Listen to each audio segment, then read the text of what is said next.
Halo teman-teman pecinta sepak bola, selamat datang di channel Bola Kaki, channel yang berisi perkembangan informasi dan prediksi pertandingan sepak bola. Assalamualaikum warahmatullahi wabarakatuh, salam olahraga, salam sepak bola. Alhamdulillah, bagaimana kabarnya teman-teman? Hari ini saya harap teman-teman dalam keadaan sehat, selalu berkumpul bersama keluarga. Jumpa lagi dengan saya Mas Nanang di channel Bola Kaki.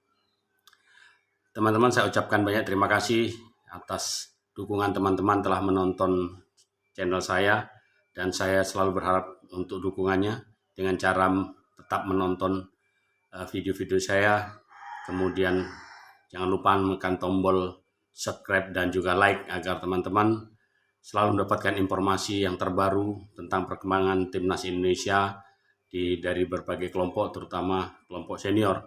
Itu dari saya. Terima kasih teman-teman atas semuanya dan atensinya.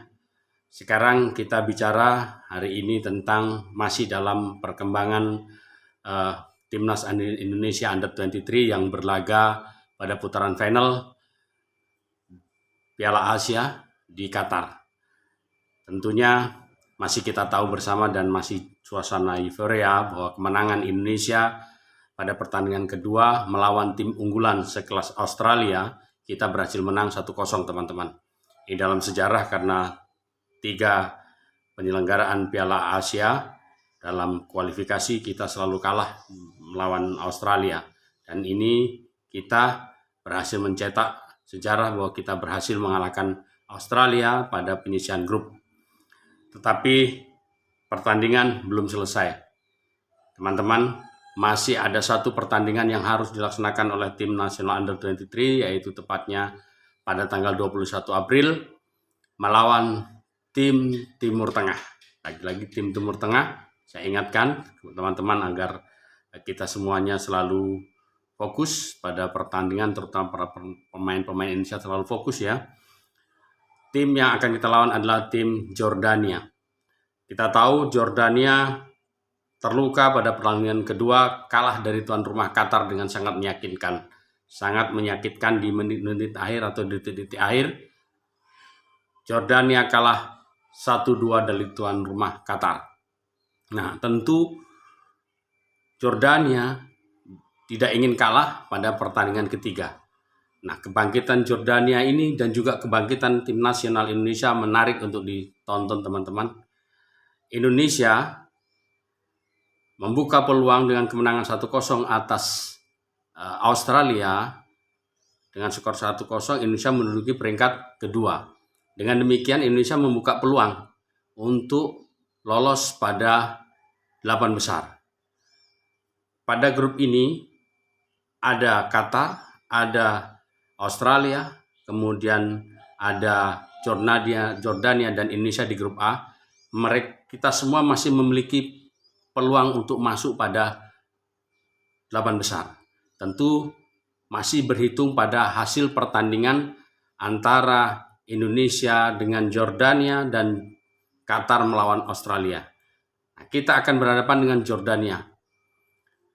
Kita harapkan tentu Indonesia harus fokus. Pemain-pemain harus fokus dan bermodalkan kemenangan atas Australia. Diharapkan kebangkitan mental pemain-pemain Indonesia kuat dan fokus pada permainan. Instruksi pelatih, kemenangan Indonesia itu dilihat dari berbagai aspek, tentu berpandangan adanya, saya pribadi berpandangan karena adanya kekompakan tim, ya, tim kompak, kemudian disiplin yang tinggi, bermain dengan Spartan, dengan jiwa keinginan untuk menang yang tinggi. Nah, ini merupakan modal yang penting, hingga pertandingan berikutnya tetap harus dilakukan. Fokus pada permainan dan jangan mudah terprovokasi. Kita ingatkan kembali, pemain-pemain kita akan berhadapan dengan tim Asia Tengah atau Timur Tengah yang memiliki kelebihan-kelebihan. Tentu Jordania sudah melihat kelebihan Indonesia. Nah, bukan tidak mungkin Jordania akan mengadopsi apa yang dilakukan Qatar untuk mengalahkan Indonesia.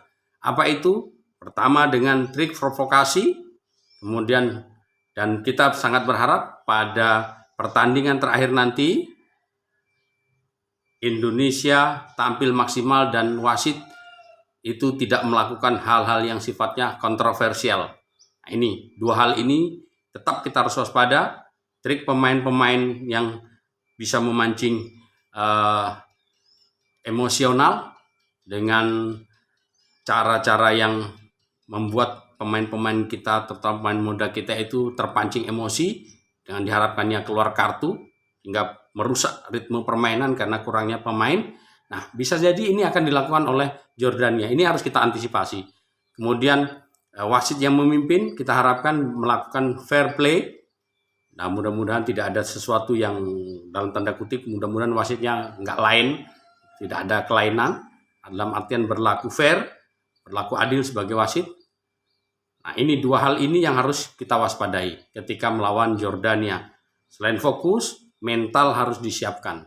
Sebab Jordania juga masih memiliki peluang, Australia juga memiliki peluang, tapi untuk mendampingi Qatar. Tapi yang paling berpeluang adalah Indonesia. Dan Indonesia pada posisi peringkat kedua dengan nilai 3. Sedangkan mereka Australia dan Jordania masih menilai poin 1. Bagaimana dengan imbang? Jika imbang, tergantung pada pertandingan berikutnya antara Australia dan Qatar. Artinya, grup pun Indonesia kemungkinan untuk bisa lolos besar, tapi biar aman kita harus menang. Nah, itu teman-teman untuk pertandingan Indonesia melawan Jordania. Lalu bagaimana teman-teman dengan peluang pemain tim-tim Asia Tenggara lainnya, artinya tetangga-tetangga kita? Kita tahu yang masih berpeluang itu seperti Vietnam, karena pada tanggal 21 itu Vietnam akan bertemu dengan sesama negara Asia Tenggara satu grup dengan Malaysia. Ini tentu akan agak seru. Kemudian Vietnam dengan Malaysia dan Thailand kalah dari Arab Saudi 0-5. Jadi negara yang berpeluang untuk masuk itu tentu antara Indonesia dan Vietnam dari tim Asia Tenggara untuk masuk pada fase berikutnya. Oke teman-teman, itu informasi yang dapat saya berikan. Tetap fokus, kita harapkan Garuda Muda Indonesia tetap fokus pada permainan menghadapi Qatar dan menghadapi Jordania. Tidak mudah terprovokasi pemain lawan dan diharapkan keputusan wasit itu berlaku fair dan adil. Itu teman-teman informasi yang bisa saya berikan, saya bagi dengan teman-teman. Jangan lupa tetap dukung Timnas Indonesia, karena Timnas Indonesia adalah milik dan kebanggaan kita bersama. Salam olahraga, salam sepak bola.